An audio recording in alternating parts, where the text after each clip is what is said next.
Yo, what is up everyone? OJ here. Welcome to another video, and today we're going to be talking about The Last Story 2 and potentially what's going down with this game. Now, recently a German website by the name of trademarks has posted this. They are a retailer, an online retailer in Germany, and they have posted something for The Last Story 2. Now, from what I understand, it has been taken down, but it was up $59.99 for the Nintendo Switch, and it says The Last Story 2, not The Last Story Remastered or The Last Story Remake or anything like that, although maybe it is something like that. We're going to talk about all the different possibilities. We're going to talk about some of the background information that has been recently released that maybe leads to The Last Story coming back in some way, shape, or form. But let me give you guys a little bit of background history with The Last Story just so you guys can understand with this game. So this was Hironobu Sakaguchi's game that he did on the Wii from Mistwalker. Hironobu Sakaguchi, for those who don't know, is the creator of Final Fantasy, and as you can see with the names in there, The Last Story, Final Fantasy, kind of has that synergy between the different names there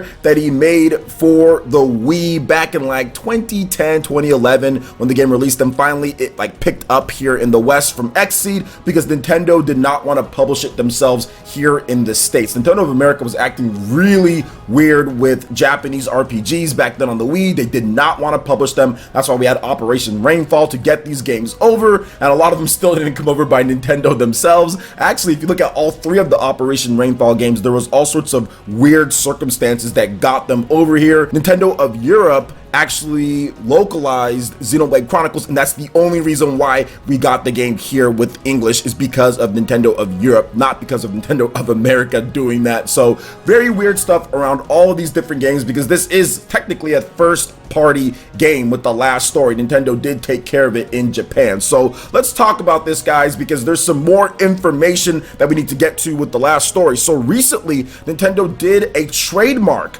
for The Last Story, and usually I just bat an eye at trademarks, guys. I'm just like, okay, well, Nintendo trademarks everything, right? They've trademarked Fossil Fighters recently. They've trademarked, like, what was it, Eternal Darkness, like 5 million times, and nothing has come about this. But we do have this retailer listing combined with Nintendo recently doing the trademark that definitely shows that something might be up for this game. And we also have the Game Awards coming up. Now, I don't think there's going to be anything at the Game Awards, but it's always a possibility. There's always some type of possibility, because Bayonetta, that's a Japanese game, and that was shown off at the Game Awards. So maybe they have an impressive Last Story 2 or Last Story Remake or something to show, because that game actually had more of an edge to it with the art style. It was definitely anime, but it had a little bit more of a realistic style than you'd see with some other type of games or RPGs on the Wii. So I actually think that it could look really impressive if they decided to actually make a full-on Last Story game, not just a simple port or remaster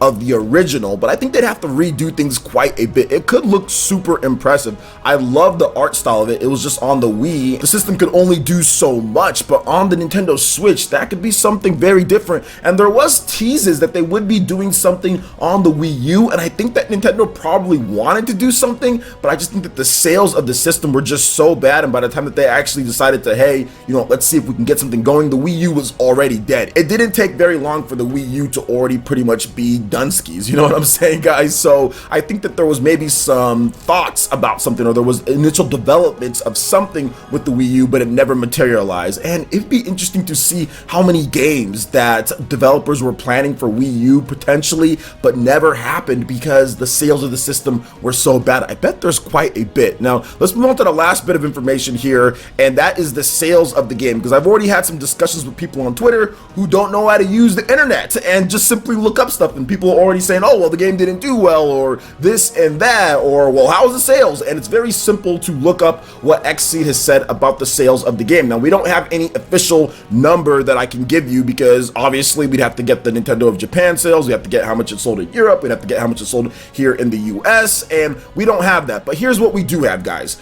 Xseed has said that the last story at the time, so this was back in 2012, was their most successful game. And they actually did a reprint run, and they made it a little bit cheaper. They packed in some cool stuff. You can get 2 different editions. There was a $40 edition, and then there was a cheaper $29.99 edition of the game. So Xseed said it was their most successful game. They had a PR release announcing the new price and everything like that, and they were very happy about the sales of the game. So they obviously made their money back, because if it was their most successful game and they were still in business, and I'm guessing that they were making some type of profit, and that was their most successful game, then obviously the game did very well for what they were looking for. So I do think that for those who are saying that the last story didn't do well enough, I don't think that was the case. I don't think that was the case at all. I think really just what happened was just bad timing. It came out at the very end of the Wii's life, and then you also have to look at the fact that people were already looking forward to the next generation. I can see why the last story probably didn't do as well as it could have. I think it could have done a lot better if it was released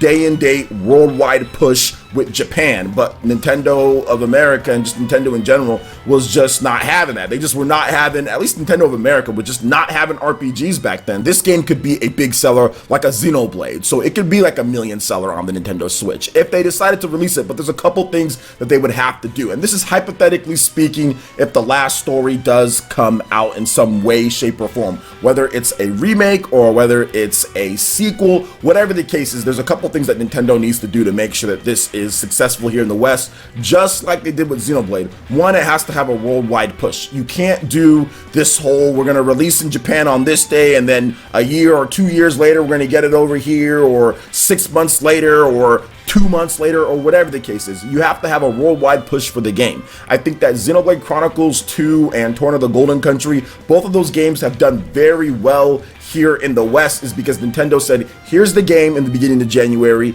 you get the game at the end, we're going to make sure that we clear out a whole month for it so it can do well, and we're going to have a worldwide push. None of this stuff to where one region gets it first before the others. People can sit there, dump the ROM and pirate it, or whatever the case is. Push it all out as one and treat every single region the same when it comes to these really cool Japanese RPGs. So I think that's the major thing that they need to make sure that they do. Now, in terms of the game itself, everyone's been talking about, oh, well, if they fixed up this or that or whatever the case is, every single game has flaws, or every single game has issues that they can clean up. That is a given, that you clean up some of the stuff that was in the original when it comes to the aiming with some of the characters, some of the other things with the collision detection here and there. But the combat in the game, the system itself is actually brilliant. It is a very good RPG, and it's actually better mechanics-wise than many RPGs released today. The last story was actually advanced as well for its time being on the Wii. You had 2 to 6 players online, boss rushes, you had multiplayer in there. It was a really cool game, and for those that I played multiplayer with, shout outs to all of you guys, man. There was no like voice chat or anything to talk, but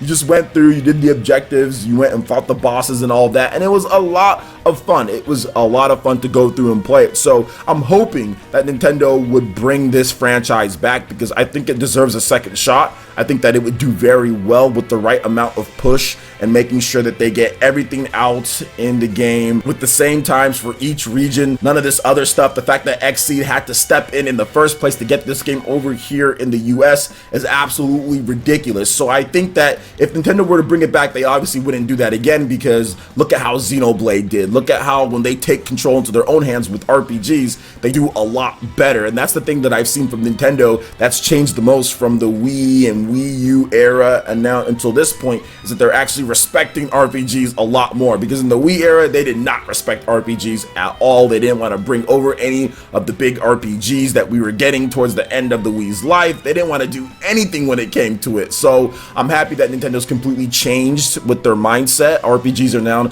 a staple. Fire Emblem is now a major franchise for them. Xenoblade is becoming that as well. So I'm looking forward to potentially having a Last Story 2 or a Last Story remake. And the reason why I'm saying that, guys, once again, is because of the trademark and also because of the listing. I think that there might be something going down, and like I did say, they did tease back even on the Wii U, Hironobu Sakaguchi's team, Miss Walker, they did kind of tease that there might be something going down there. It never ended up coming to fruition, but still, they did tease it. So I think that something might be happening. And I think that there's unfinished business when it comes to the last story, and Nintendo fans and the game itself and the story and the world and the characters and the combat system. There's nothing else like it. If you've ever played it, you guys know what I'm talking about. There's nothing else like it, especially from a Japanese developer, to see that type of hybrid gameplay in there. It was really fun. So I'm hoping that something comes about from this, guys, but we'll have to wait and see. This is still somewhat of a rumor, if not complete rumor for the most part, because we don't know. We don't know what's going on here with this listing or what they're trying to do here, but maybe something comes of this, and maybe Nintendo obviously is noticing something because of that trademark. But like I said, we're just gonna have to wait and see. So what do you guys think about the last story potentially coming back? What would you like to see added to the game? Let me know your thoughts in the comment section below. All right, Ninja, that wraps it up for this video here. Go ahead and check out the links in the description below. We got Facebook and Twitter. Go ahead and give us a like and a follow on our social media. Really helps us spread the content of PlayerEssence across the internet in addition to YouTube. Also, make sure you check out our Patreon, Twitch, and YouTube live gaming pages and consider supporting PlayerEssence. When you do so, it gets you access to all sorts of cool benefits, perks, rewards, and emotes via YouTube membership. Hit that like button if you did like this video. Lets me know you guys want more content like this going forward in the future. And subscribe to PlayerEssence for the latest RPG, Japanese, and Nintendo gaming news. Thank you so much for watching, and we'll catch you for the next video. Peace.